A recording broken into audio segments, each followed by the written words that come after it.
Assalamualaikum warahmatullahi wabarakatuh. Apa kabar anak-anak? Semoga sehat selalu ya.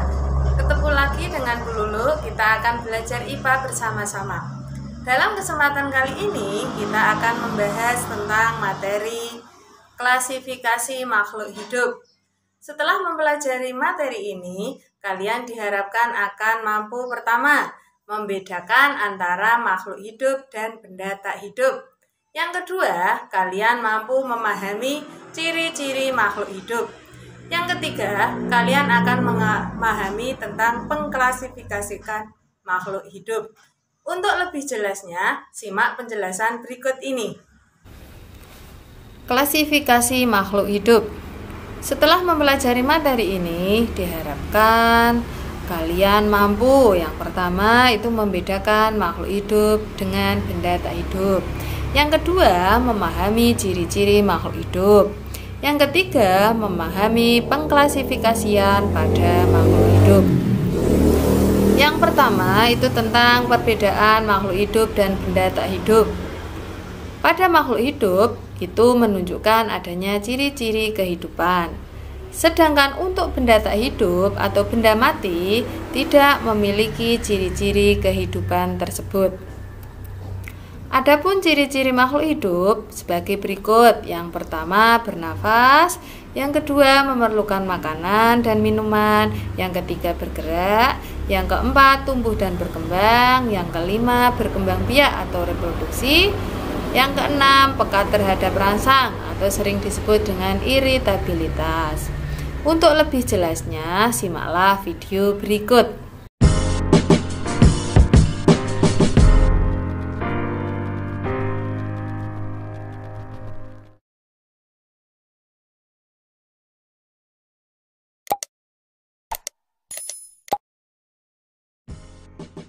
Makhluk hidup dapat dibedakan dari benda tak hidup karena memiliki ciri-ciri kehidupan. Secara mendasar, ciri-ciri kehidupan diantara lain sebagai berikut. Setiap makhluk hidup pasti melakukan pernapasan, yaitu menghirup udara untuk mengambil oksigen dari luar ke dalam tubuh, dan mengeluarkan udara yang banyak mengandung karbon dioksida dari dalam tubuh. Pada hakikatnya, proses pernapasan dilakukan untuk memasok kebutuhan setiap sel akan oksigen. Keberadaan oksigen dalam sel sangat penting dalam proses respirasi untuk perolehan energi. Melalui respirasi, setiap sel akan memperoleh energi kimia dalam bentuk ATP atau adenosin trifosfat yang dihasilkan dari oksidasi molekul organik. Ciri kehidupan yang kedua adalah memerlukan nutrisi. Pada hakikatnya, makhluk hidup memerlukan makanan untuk memperoleh energi dan juga digunakan untuk merakit molekul, sel, dan jaringan baru. Makanan yang dikonsumsi mengandung molekul organik yang diperlukan oleh tubuh, yaitu karbohidrat, lemak, dan protein. Molekul organik tersebut sangat syarat akan energi dalam bentuk ikatan kimia. Ciri kehidupan yang ketiga adalah bergerak. Untuk melakukan berbagai aktivitas, makhluk hidup pasti akan bergerak. Contohnya, setiap hari tubuh kita selalu bergerak untuk melakukan sesuatu seperti berjalan, berlari, duduk, berdiri, dan seterusnya. Bahkan pada level yang lebih kecil pun terdapat gejala pergerakan seperti denyut jantung saat memompa darah, gerak peristaltik dalam sistem pencernaan, dan sebagainya. Apa yang diperlukan oleh makhluk hidup sehingga mampu untuk bergerak? Tentunya untuk melakukan pergerakan, setiap makhluk hidup memerlukan energi. Energi diperoleh dari nutrisi yang dikonsumsi. Kemudian di dalam sel dilakukan oksidasi melalui proses respirasi sehingga dihasilkan ATP. Kita pasti selalu memperhatikan adanya perubahan yang terjadi pada tubuh kita sejak kecil hingga saat ini. Atau jika kita menanam suatu tumbuhan sejak menyemai biji hingga dapat kita petik buahnya. Setiap makhluk hidup selalu melakukan pertumbuhan dan perkembangan. Pertumbuhan yaitu proses bertambahnya ukuran, baik itu volume maupun massa yang sifatnya tidak dapat kembali ke asal atau irreversible. Contohnya bertambah tingginya pohon dari hari ke hari, pertambahan berat badan anak balita dari minggu ke minggu, dan lain sebagainya. Sedangkan perkembangan yaitu perubahan atau diferensiasi sel menuju keadaan yang lebih dewasa.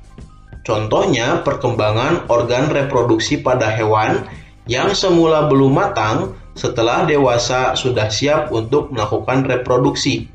Atau munculnya bunga pada suatu tumbuhan untuk meneruskan kelangsungan generasinya.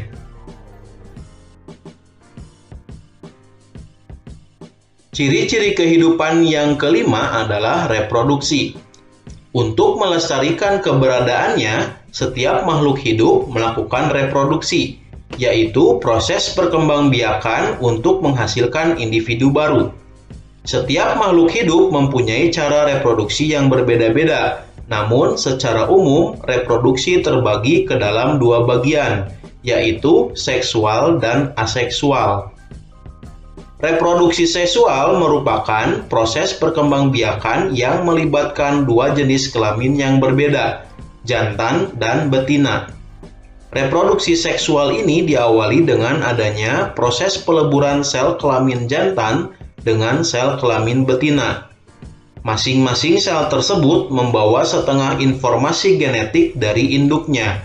Hasil peleburan dari dua sel tersebut seterusnya akan menjadi zigot, kemudian terus membelah dan berkembang menjadi individu baru. Reproduksi aseksual merupakan proses perkembangbiakan yang dilakukan tanpa keterlibatan individu lain. Pada reproduksi aseksual ini, individu tunggal mampu menghasilkan sejumlah individu baru. Beberapa contoh cara dalam reproduksi aseksual seperti pembelahan sel, fragmentasi, dan tunas. Ciri kehidupan yang keenam adalah peka terhadap rangsangan. Berbeda dengan benda tak hidup, makhluk hidup mempunyai kemampuan untuk menanggapi setiap rangsangan yang diterima. Rangsangan dapat bersifat eksternal, yaitu rangsangan yang berasal dari luar tubuh, maupun internal yang berasal dari dalam tubuh itu sendiri.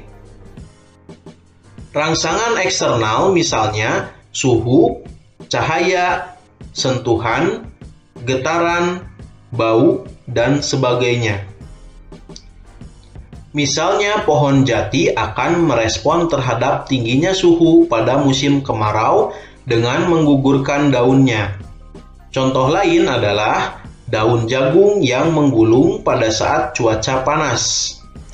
Mengapa daun jati gugur dan daun jagung menggulung? Tumbuhan tersebut sebenarnya merespon terhadap rangsangan luar berupa tingginya suhu. Semakin tinggi suhu, maka semakin tinggi pula penguapan air. Oleh karena itu, agar tidak banyak kehilangan air, maka pohon jati merespon dengan menggugurkan daunnya. Sedangkan pohon jagung akan menggulung daunnya. Rangsangan internal misalnya pada saat kandung kemih sudah penuh dengan urin, maka kita akan merasa ingin buang air kecil. Ciri kehidupan yang ketujuh adalah adaptasi. Agar makhluk hidup dapat bertahan dan menjaga kelestariannya, maka harus mampu untuk melakukan penyesuaian diri terhadap kondisi lingkungan. Kemampuan ini disebut dengan adaptasi. Bentuk adaptasi ini dapat dibagi menjadi tiga, yaitu adaptasi morfologi, fisiologi, dan juga tingkah laku. Adaptasi morfologi merupakan penyesuaian bentuk tubuh terhadap lingkungannya. Contohnya pada tumbuhan eceng gondok. Agar dapat mengambang di permukaan air, bagian tubuhnya sangat didominasi oleh parenkim udara. Contoh lain yaitu pada kaki bebek yang mempunyai selaput, agar mampu berenang dan juga berdiri di atas lumpur saat mencari makan. Adaptasi fisiologi merupakan penyesuaian fungsi alat tubuh bagian dalam makhluk hidup terhadap lingkungannya. Contohnya, pupil pada mata kita mampu membesar atau mengecil menyesuaikan intensitas cahaya. Pada tempat yang terang, pupil akan mengecil, sedangkan pada tempat yang gelap, pupil akan membesar. Contoh lain, hewan herbivora menghasilkan enzim selulase untuk mencerna selulosa yang terkandung dalam makanannya. Adaptasi tingkah laku merupakan penyesuaian diri terhadap lingkungan dalam bentuk tingkah laku. Contohnya, kadal akan mempertahankan suhu tubuhnya dengan cara berjemur. Contoh lain, pada saat cicak terancam, ia akan melakukan autotomi, yaitu memutuskan ekornya untuk mengelabui pemangsanya.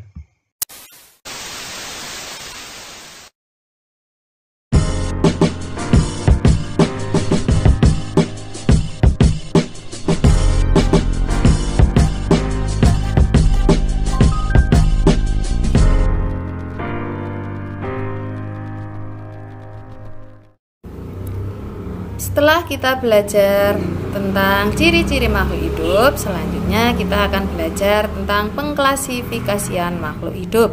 Apa itu klasifikasi makhluk hidup? Klasifikasi makhluk hidup adalah suatu cara mengelompokkan makhluk hidup berdasarkan kesamaan ciri yang dimilikinya.